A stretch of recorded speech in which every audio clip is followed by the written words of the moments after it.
Hola, muy buenas tardes a todos. Bienvenidos a la Universidad Pompeu Fabra. Es un placer, es un orgullo, vaya, un placer y un orgullo y una gran satisfacción tenerles a todos ustedes aquí en Barcelona y en esta universidad que seguramente nunca había acogido una reunión de juristas de este tamaño. Hay que tomar precauciones desde el punto de vista de la densidad de las vibraciones, ¿verdad?, que van a generar todos ustedes juntos aquí, pero creo que las columnas son sólidas porque la universidad es todavía relativamente nueva.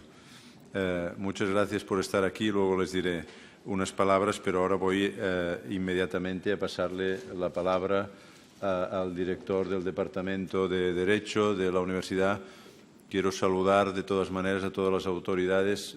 Perdonen que no me refiera a cada uno de ustedes directamente, pero sí que quiero decir hola al anterior rector de la universidad que está con nosotros y que va a moderar la sesión siguiente y desde luego, darle la bienvenida y agradecerle su presencia al señor Humberto Sierra, presidente de la Corte Internacional de Derechos Humanos. Bien, tienes la palabra, Alex.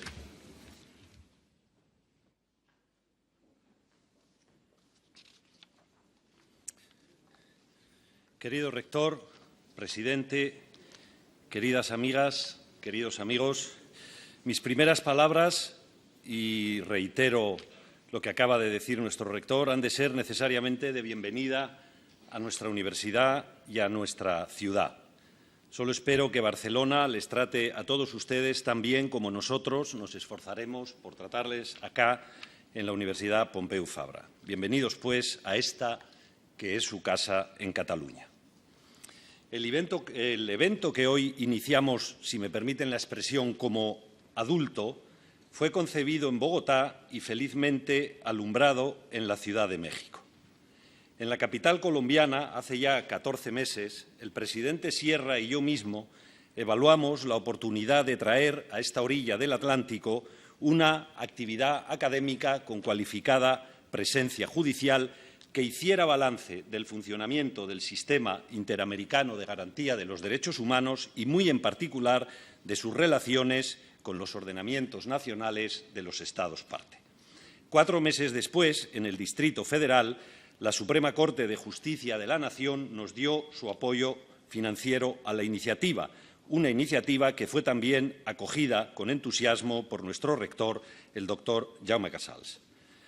Han sido muchos meses de trabajo en el Departamento de Derecho de la Universidad Pompeu Fabra los que han hecho posible una actividad como esta que no conoce demasiados precedentes. Sin voluntad de abrumarles, les daré algún dato. Participan 350, 370 personas entre inscritos, invitados y ponentes. La recepción de la iniciativa en el continente americano ha sido espectacular. Casi 3/4 partes de los participantes en este congreso son nacionales de algún estado de aquel continente. Hay representados 14 tribunales supremos o constitucionales de estados parte del sistema interamericano: la Suprema Corte de Justicia de México, la Corte Constitucional de Colombia, la de Ecuador, la de Guatemala, el Tribunal Constitucional Plurinacional de Bolivia, el Tribunal Constitucional de Chile, el de Perú, el Tribunal Constitucional de la República Dominicana, el Tribunal Supremo de Justicia de Brasil, la Corte Suprema de Justicia de Chile, la Corte Suprema de Justicia de Costa Rica, la de El Salvador, la de Uruguay y también el Consejo de Estado de Colombia. Hay además representados 7 tribunales superiores de sendos Estados miembros de la Federación Mexicana. Además, por supuesto, están presentes la Corte Interamericana de Derechos Humanos, con 3 de sus jueces, presidente incluido, el Tribunal Europeo de Derechos Humanos y el Tribunal Constitucional Español. Son unos datos, creo, muy representativos de la singularidad de estos nuestros diálogos judiciales. La ya larga trayectoria del sistema interamericano nos consiente un ejercicio como el que queremos llevar a cabo desde hoy mismo y hasta el próximo viernes por la tarde. Si me lo permiten, me atrevería a decir que con la primera sentencia dictada en un asunto contencioso por la Corte Interamericana allá en 1988, se hicieron realidad los deseos de los cancilleres del continente que justo 40 años antes, al aprobar la Declaración Americana de Derechos y Deberes del Hombre en Bogotá, consideraron, y cito textual, que la protección internacional de los derechos del hombre debe ser guía principalísima del derecho americano en evolución. Fin de la cita. Han pasado ya más de 36 años desde la sentencia en el caso Velázquez Rodríguez contra Honduras y nadie podrá hoy sostener que esa evolución del derecho no se ha producido. Una evolución que en nuestros dos continentes, en Europa y en América, confirma la opinión de quien puede ser considerado un auténtico visionario. Me refiero al profesor Lauterpacht, uno de los primeros jueces del Tribunal Internacional de Justicia y, sin duda, la opinión es del propio Hans Kelsen, uno de los internacionalistas más influyentes del siglo XX. Pues bien, el profesor Lauterpacht, el juez Lauterpacht, en 1949 se refirió al entonces naciente derecho internacional de los derechos humanos para afirmar que este nuevo sector del derecho internacional, cito textual, supone restricciones a la soberanía que por sus implicaciones poseen un alcance mucho mayor que cualesquiera de las propuestas que figuran en los anales de las utopías internacionales. 1949, fin de la cita. Limitar el ejercicio del poder público, llamémosle soberanía, en beneficio de los ciudadanos fue la razón de ser del Estado constitucional hace ya casi 250 años y es también el fundamento de la emergencia del derecho internacional de los derechos humanos hace ya poco más de medio siglo. Finalizo con los agradecimientos, como es obligado. A la Corte Interamericana de Derechos Humanos, a su presidencia y a su Secretaría General por el aval dado a la iniciativa desde el mismo momento en el que fue concebida. A la Suprema Corte de Justicia de la Nación de México por su contribución financiera, sin la que este Congreso no hubiera sido posible.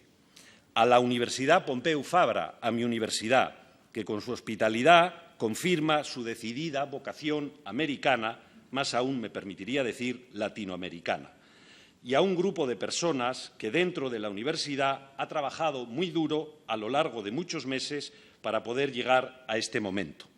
Me refiero a todo el personal de Eventia y muy particularmente también al personal de la Secretaría del Departamento de Derecho, con su responsable al frente, la señora Teresa Parramón. Y me refiero también y muy particularmente, de nuevo, a un grupo de estudiantes de posgrado y doctorado a los que quiero citar por su nombre. Joan Solanes, Jorge Roa, Juan Carlos Herrera, Marcela Priego y Carlos Castilla. Para todos ellos pido un fuerte aplauso. Muchas gracias.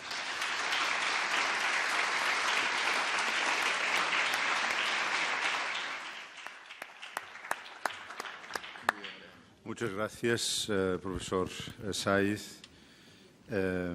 Tiene ahora la palabra el presidente de la Corte Internacional de Derechos Humanos, el señor profesor Humberto Sierra Porto.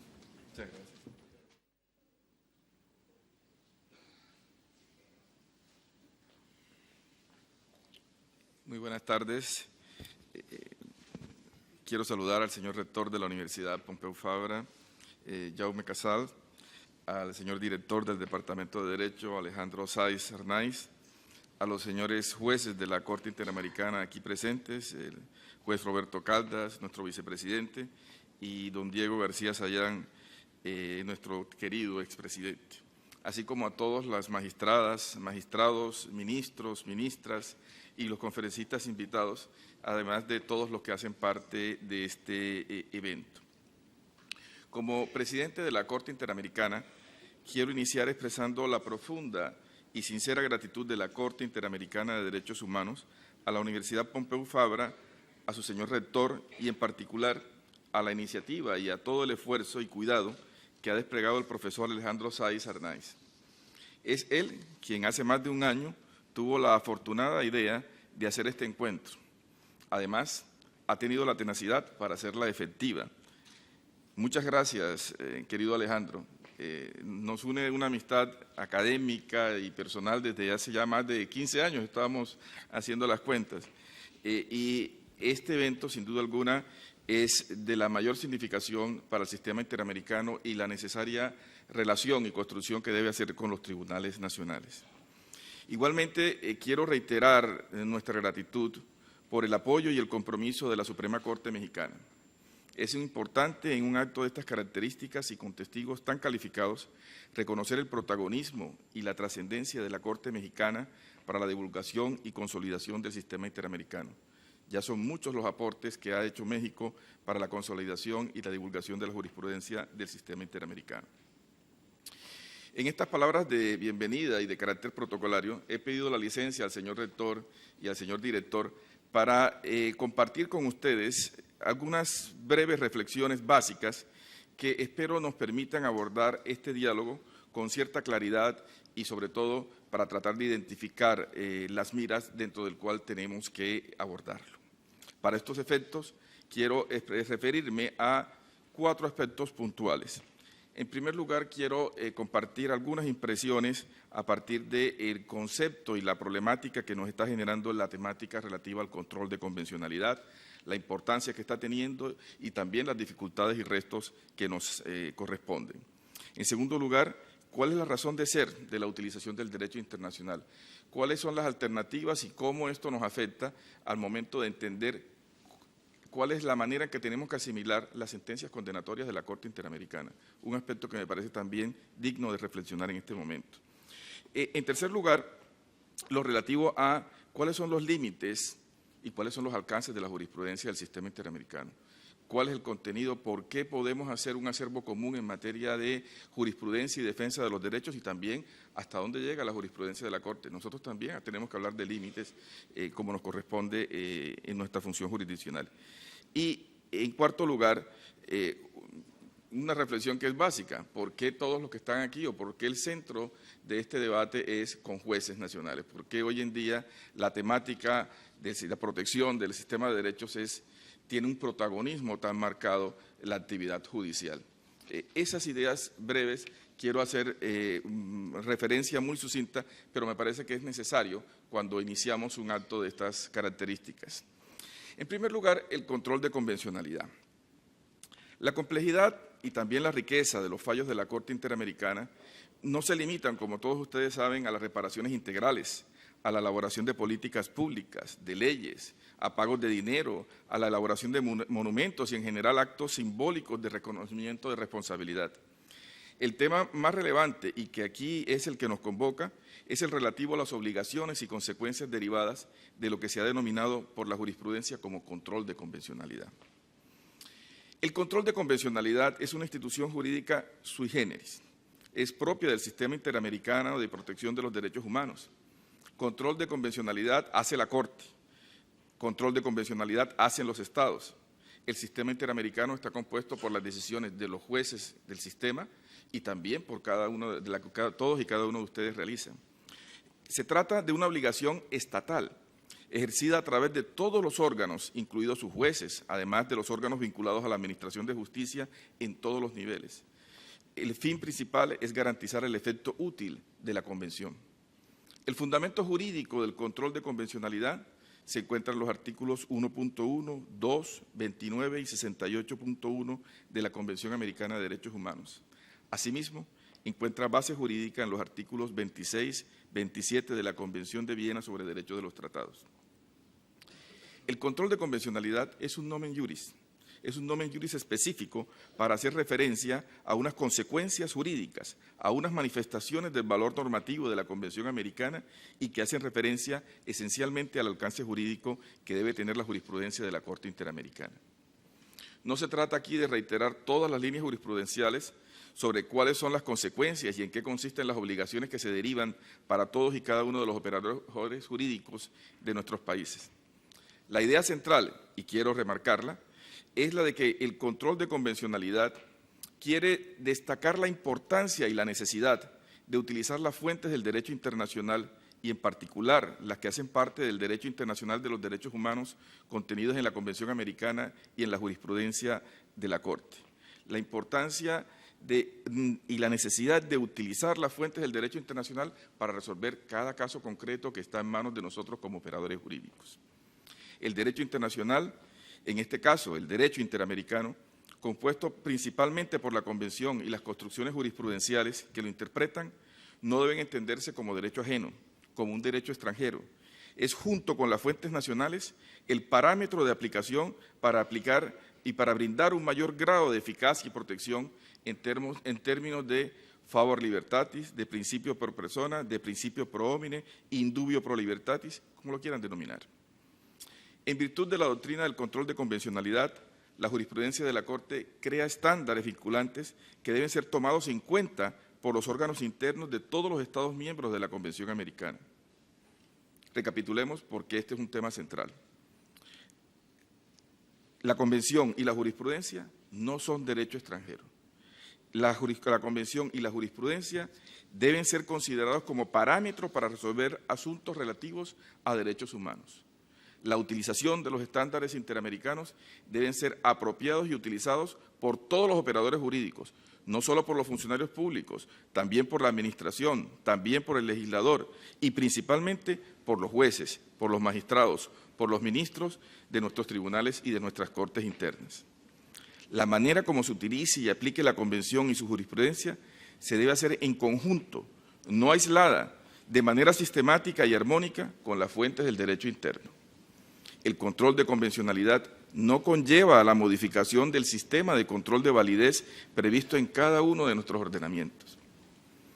No obstante estas precisiones, que no nos cansaremos de reiterarlas, estamos todos conscientes de las complejidades que supone cada uno la aplicación del derecho internacional en cada uno de nuestros ordenamientos. Muchas son las preguntas, algunas pueden ser respondidas fácilmente, otras requieren de un meticuloso proceso de estudio y de construcción para su respuesta. Ensayemos. Que todos los operadores jurídicos deban ex oficio utilizar la Convención y su jurisprudencia, ¿qué significa? Es lo mismo la aplicación que hacen los jueces a la que hacen los demás funcionarios de la administración pública. ¿Todos pueden declarar responsabilidad y ordenar condenas? ¿Los jueces y funcionarios pueden ordenar medidas de reparación simbólica? ¿La competencia ex oficio modifica el sistema de control de validez de los países? Formulada de otra manera esa pregunta, ¿los jueces y funcionarios pueden o deben inaplicar las normas contrarias a la Convención?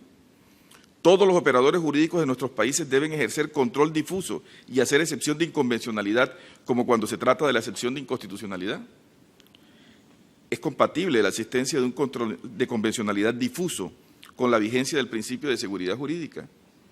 Dicho de otra forma, el control de convencionalidad es compatible con las necesarias funciones de dirección y de unificación jurisprudencial de las altas cortes. La utilización de contextos para realizar investigaciones y condenas debe ser un elemento a utilizar por todos los jueces nacionales. Solo las altas cortes pueden utilizar el contexto. ¿Cómo utilizar el contexto? ¿Qué valor se le da? La utilización de contextos para realizar investigaciones y condenas debe ser un elemento a utilizar por todos los jueces nacionales o solamente las altas cortes. ¿Qué valor tienen las sentencias de la Corte Interamericana en el sistema de fuentes internos? ¿Son jerárquicamente superiores o inferiores a la Constitución? ¿Cómo es la relación de la jurisprudencia y la ley? La jurisprudencia de la Corte Interamericana debe ser utilizada como criterio teleológico. Debe utilizarse una interpretación sistemática, una interpretación conforme del ordenamiento interno. En fin, como ustedes pueden apreciar, son muchísimas estas preguntas, estas inquietudes. Muchas de estas las he escuchado en distintos foros en las cuales he tenido la oportunidad de compartir con ustedes. Muchas respuestas requieren simplemente divulgación y pedagogía de las decisiones de la Corte. Otras demandan un trabajo interno, una construcción doctrinal y jurisprudencial de la academia y de los máximos órganos de nuestras cortes y tribunales, es decir, de todos los aquí presentes. Utilizar nuestra inteligencia y nuestras obligaciones jurídicas y éticas de garantizar de la mejor forma posible los derechos de las personas es lo que hace esencial el diálogo multinivel. Hacer efectivos los estándares internacionales dentro del respeto de la soberanía y de las prescripciones constitucionales y también del conocimiento de nuestras propias realidades. Es un elemento esencial de este trabajo de construcción jurídica tener en cuenta esos elementos. es consustancial a todo sistema democrático el pluralismo, las diferencias, las reservas y el debate. Los diálogos jurisprudenciales no están por fuera de este entorno, de eso somos conscientes. La prudencia propia de nuestra actividad nos lleva a mirar con cuidado las posiciones extremas o a privilegiar enfoques de ruptura.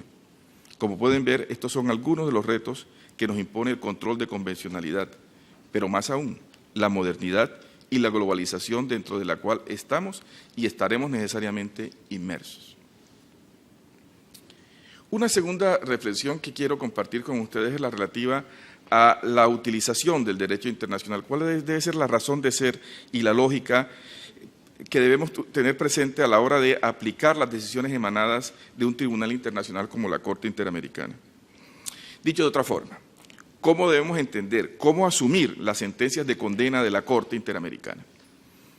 Creo que podemos sintetizarlo en dos grandes actitudes o corrientes de apreciación o de aproximación. Una primera, que es muy común, es entender las decisiones de condena de la Corte a considerar sin mayores matices que se trata de una derrota del país, de su derecho y de sus instituciones. Cuando se habla de condena, se asimila a fracaso de los jueces nacionales, a expresión de la incapacidad de los jueces y de las autoridades nacionales para resolver los conflictos que se dan en un país. Es eso lo que se entiende en muchas ocasiones cuando hay una sentencia de condena. Una segunda alternativa de comprensión apunta a entender el derecho internacional y dentro de este, las sentencias de la Corte, incluso cuando son condenatorias, como un mecanismo catalizador de transformaciones internas, transformaciones que de otra forma sería difícil que operaran. El derecho internacional como mecanismo para incorporar nuestro derecho y el comportamiento de nuestras autoridades en el sistema de valores universales, sistema de valores, principios y pautas de comportamiento que deben estar centrados en la dignidad humana. Es la puerta a entrar a esa comunidad. Esta segunda lógica, entender que también hay beneficios y que es un elemento catalizador en las sentencias de condena de la Corte, es afortunadamente cada vez más utilizada. Son muchos los estados que cada vez más están entendiendo cómo las decisiones de la Corte Interamericana pueden ser vistas de una perspectiva positiva y no como una perspectiva de derrota.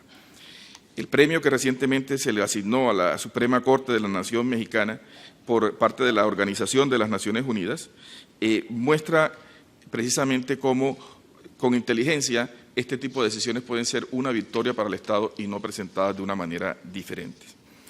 Es nuestra profunda convicción que con las sentencias de la Corte, incluso, insisto, las condenatorias, los Estados y sus instituciones pueden y deben salir beneficiados. Las sentencias de la Corte son y deben seguir siendo un incentivo, un catalizador positivo para que nuestras sociedades se integren en el sistema de valores en torno a la dignidad humana que subyace en la Declaración Americana de Derechos Humanos.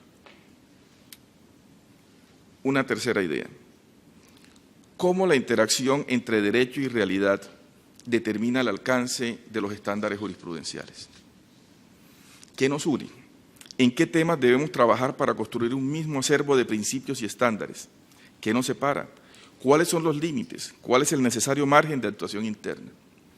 El derecho es un instrumento que al tiempo que modula la conducta humana, se ve alterado por ella. La Corte Interamericana es consciente de esta realidad. En este sentido, ha señalado en diversas sentencias que los tratados de derechos humanos son instrumentos vivos, cuya interpretación tiene que acompañar la evolución de los tiempos y las condiciones de vida actuales. Es preciso que el derecho y la vigencia de los contenidos de las normas se adapten a las realidades concretas, ya que sería erróneo suponer que los conceptos y principios jurídicos son inmutables y atemporales. De esta manera, el mecanismo de actualización de estos conceptos jurídicos no es otro que la jurisprudencia. El derecho efectivo de un país es siempre el resultado de la interacción entre el derecho positivo, la forma y la realidad sobre la cual opera. Esta constatación evidente nos invita a reflexionar sobre las perspectivas de evolución, sobre cuál debe ser y cuál puede ser el alcance de la jurisprudencia en los distintos niveles. No pueden tener el mismo alcance las categorías generales del derecho público, del derecho constitucional, tal y como se conciben en Europa, a como se expresa en nuestros ordenamientos nacionales. El derecho en los países latinoamericanos, a pesar de que se utilicen las mismas categorías, se haga alusión a los mismos conceptos que son los que se aplican en el derecho europeo, no son ni deben ser los resultados idénticos. De hecho, en muchas ocasiones tienen radicales y diferentes significados. Ejemplo paradigmático de este razonamiento se encuentra en la diferente comprensión que existe alrededor del concepto de derechos fundamentales en el constitucionalismo europeo y en el americano. En la mayor parte de nuestros países, este concepto obedece a un carácter abierto, no opera como una lista cerrada, bien sea por vía de la noción de fundamentalidad, bien sea por la construcción de los denominados derechos constitucionales innominados, o la más utilizada, de bloque de constitucionalidad, o si se quiere, simplemente por la adjudicación de eficacia jurídica a derechos contenidos en tratados. El derecho efectivo que se aplica en nuestros países está determinado por unas realidades propias, por factores sociales y políticos comunes que determinan nuestra forma de ser, que caracterizan nuestra organización política y nuestros ordenamientos jurídicos.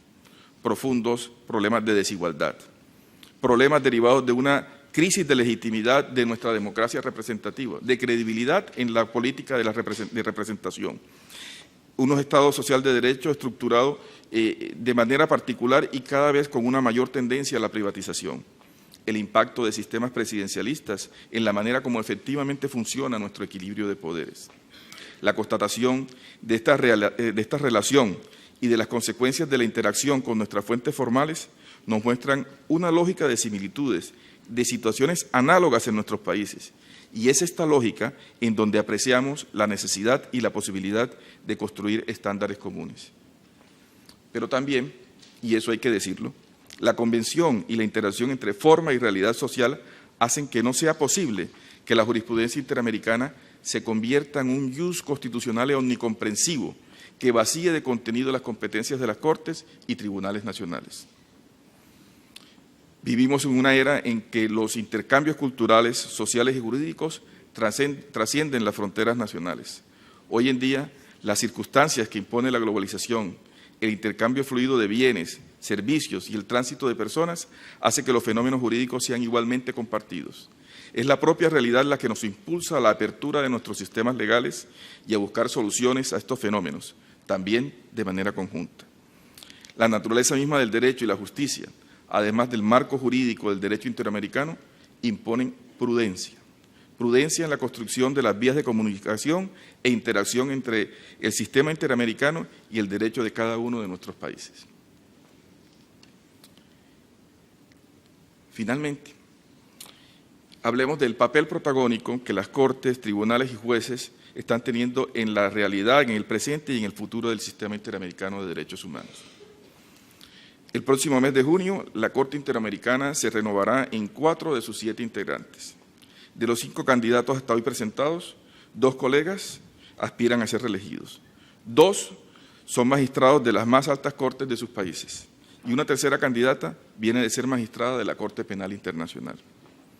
Hoy, quien oficia como presidente de la Corte Interamericana, me desempeñé con anterioridad como magistrado y presidente de la Corte Constitucional Colombiana.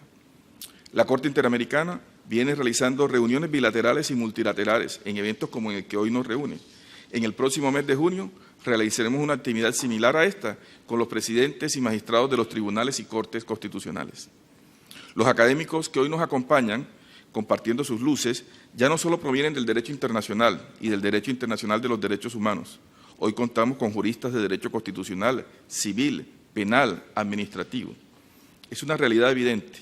Los desarrollos, las implicaciones que se derivan de la globalización y como una manifestación de este fenómeno, la figura del control de convencionalidad están generando el interés de nuestros poderes judiciales.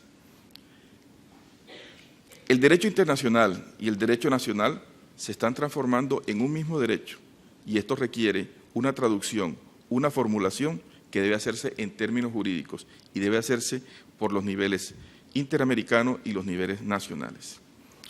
La jurisprudencia es diálogo constante y dinámico porque permite la reflexión de ideas, la construcción o deconstrucción de los conceptos jurídicos y el contenido del derecho, siempre dotándolos de significado particular. Sin embargo, este diálogo no puede ser unidireccional. Al igual que los tribunales nacionales, la Corte Interamericana se nutre de los pronunciamientos que los jueces nacionales hacen sobre la interpretación y aplicación de la Convención Americana e incluso sobre la jurisprudencia de este tribunal. El carácter subsidiario del sistema interamericano hace que el protagonismo principal, discúlpeme la redundancia, de la protección de los derechos y libertades contenidos en la Convención Americana y la interpretación y decisiones realizadas por la Corte Interamericana descanse principal y necesariamente en los operadores nacionales, en la labor que ustedes, como jueces y miembros de cortes y tribunales, desarrollan. El desarrollo normativo y jurisprudencial en materia de derechos humanos no es ni puede ser exclusivo de la Corte Interamericana. De manera desigual, pero constante, todas nuestras Cortes Supremas o tribunales constitucionales, según el caso, han realizado aportes significativos en la construcción de un acervo jurisprudencial que ha permitido la divulgación, el conocimiento de los derechos por parte de cada uno de nuestros ciudadanos. Nuestros jueces se enorgullecen con razón de haber elaborado grandes y sofisticadas construcciones doctrinales que expresan una visión progresista y garantista de la vigencia y aplicación de los derechos. La invitación hoy es a que continúen con esa labor y en esa labor lo hagamos de la mano de la Corte Interamericana. Formulación jurídica y construcción doctrinal en cada uno de nuestros países y articulación de los aportes nacionales con la doctrina y estándares de la Corte Interamericana es el reto. Trabajar en la misma sintonía, con los mismos criterios teleológicos, requiere un trabajo técnico y de identidad de miras. Finalizo reiterando nuevamente la gratitud de la Corte Interamericana a la universidad, a los organizadores y a todos ustedes por su participación y su entusiasmo. Muchas gracias.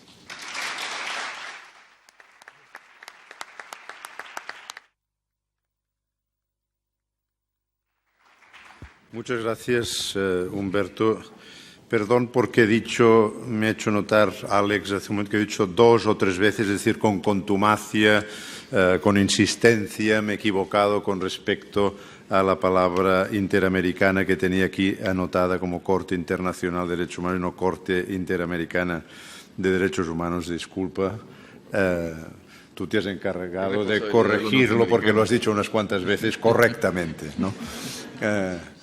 Bueno, tengo el gusto ahora de anunciar una actuación musical a cargo del coro de la Universidad Pompeu Fabra. Si es que está ahí tras las cortinas. Bueno.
Bueno, como saben ustedes, es costumbre en las universidades que los rectores hablen al final, incluso después del coro, cosa que no debería hacerse.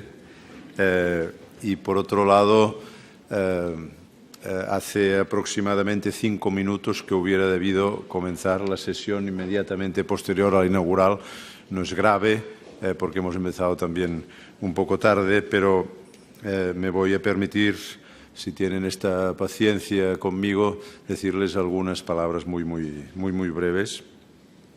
Primero, felicitar al director del Departamento de Derecho, a Teresa Parramón, que le ha ayudado, como él ha dicho antes, y a todas las personas de la universidad que han contribuido a organizar este encuentro, que han demostrado, desde luego, sin ninguna duda, un gran acierto, una enorme capacidad organizativa, sin duda también mucha solvencia profesional, ¿no? Porque si Alex no fuera una persona solvente intelectualmente, con exceso prácticamente, seguramente no hubiera conseguido en su entorno una audiencia tan distinguida, ¿verdad? O sea que muchas gracias, es un honor tenerte aquí en la Universidad Pompeu Fabra y felicidades. Gracias, rector. Mis palabras son para decir algo de esta universidad, porque yo no voy a hacer bromas sobre leyes en este momento y en estas circunstancias. Por respeto, el anterior rector siempre hace una broma, que es decir que me nombró en su momento catedrático de Derecho, aunque yo me dedico a la filosofía, después de haber contribuido en algunas sesiones del Consejo de Gobierno de la universidad a avanzar en algunos asuntos que tenían que formalizarse como se formalizan las leyes, ¿no? Pero no voy a hablar de esto. Sí quiero decir algo con respecto a nuestra universidad de una manera, repito, muy sucinta. Probablemente, no les quiero engañar con las cifras, pero probablemente nuestro ámbito lingüístico, en el ámbito lingüístico de las lenguas románicas, pues habrá en el mundo varios miles de instituciones que se autodenominan universidades. Probablemente 3.000 o 4.000, para decir algo, pero puede ser que me equivoque. No creo que me equivoque de escala, pero seguramente no preciso mucho. El concepto, esto demuestra a las claras, ¿verdad?, que el concepto de universidad es un concepto analógico o incluso quizás un concepto ambiguo, ¿verdad? No todo lo que se llama universidad es lo mismo. Nosotros, esta universidad, pertenecemos a un grupo reducido, con escasas unidades, ¿no?, dentro de este grupo enorme de universidades, por el hecho seguramente de que se trata de una universidad nueva en el sentido doble, es decir, que tiene pocos años de vida, tiene 25 años, vamos a celebrar, en el próximo curso nuestro 25º aniversario. Si nos hubiéramos casado al comienzo, diríamos las bodas de plata, en inglés el Silver Jubilee es más adecuado, ¿no?, la fiesta de plata, ¿no? Y doble también, decía, nueva, por el hecho de que se fundó sin tener nada previo. Hay otras universidades en nuestro entorno más inmediato, incluso aquí en Cataluña, que son incluso más nuevas que las nuestras, pero todas ellas se han formado a partir de algo que preexistía, ¿verdad?, de algo institucional, me refiero, no a personas. La Universidad Pompeu Fabra se formó a partir de cero y de esta manera pudo elegir un grupo de profesores de una manera insólita. Pudo elegir a sus profesores. Entre los profesores locales que parecieron atractivos al grupo promotor de la universidad y, sobre todo, entre profesores que estaban en otras partes del mundo, de manera que es una universidad con un cierto, digamos, pedigrí internacional desde el mismo momento de la fundación. La idea inicial era crear una universidad que apoyara un poco la enseñanza en el ámbito de las ciencias sociales y sobre todo en el ámbito del derecho precisamente y de la economía, cuando habían crecido enormemente en nuestro país había crecido el número de estudiantes, y estos estudios, que son los más frecuentados, ¿no? Prácticamente un tercio de los universitarios desean estudiar Derecho o Economía o otras titulaciones de este entorno, había crecido tanto que necesitaba un apoyo para que se cuidara de cierto modo esta enseñanza más que no en las aulas masificadas de las universidades preexistentes. Lo que pasa es que al elegir este grupo de profesores no solo lo que se cuidó fue la docencia, sino que apareció en el entorno universitario local, que era un entorno en que la universidad se concebía básicamente como docencia, apareció una actividad de investigación muy importante y creciente que nos ha llevado a situarnos a días de hoy entre las universidades, entre las mejores universidades jóvenes del mundo. El concepto de joven universidad tiene alguna trampa, pero vamos a definir universidad joven como universidad, como todos ustedes saben, haciendo la comparación con la vida humana, de menos de 50 o de 60 o de 70 o de 80, vamos a decir, para contentar a todos los presentes, empezando conmigo. Bien, decía que estamos, por lo tanto, con unos indicadores de buena calidad, como universidad pequeña, pero ambiciosa, orgullosa de haber llegado a estas cotas, pero también al mismo tiempo con una cierta responsabilidad, con una cierta prudencia, al darnos cuenta de que el entorno, nuestro entorno, el entorno local, pero casi diría el entorno más que simplemente local, tiende a hacer que las universidades se parezcan entre ellas, tiende a igualar, ¿verdad? La inercia es la igualación y, por lo tanto, los mismos esquemas, y nosotros, desde luego, pereceríamos si tuviéramos que medirnos a partir de ahora, si tuviéramos que financiarnos y si tuviéramos que proceder de la misma manera exactamente que el resto de universidades de nuestro entorno.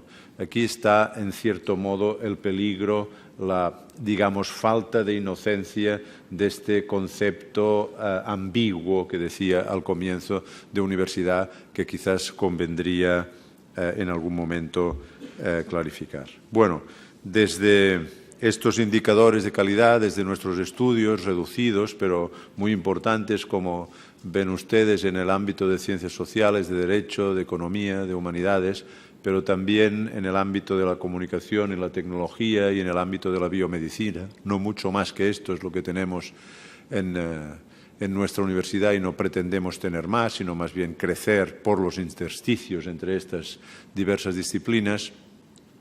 En esta universidad, por lo tanto, contenta y al mismo tiempo atenta a su destino, pues nos complace muchísimo tenerles aquí, y ya saben que a partir de hoy es su casa. Estaremos encantados de verles en colectivo como forman ahora, o individualmente cuando lo deseen. Muchísimas gracias por estar aquí. Muchas gracias al presidente de la Corte Interamericana de Derechos Humanos por compartir esta mesa conmigo, y muchas gracias de nuevo al profesor Alex Sáez, director del Departamento de Derecho. Buenas tardes y que las sesiones les sean muy provechosas. Buena estancia en Barcelona. No se olviden de que están en una ciudad magnífica, una ciudad casi tan agradable como nuestra universidad, y vale la pena que lo aprovechen. Buenas tardes.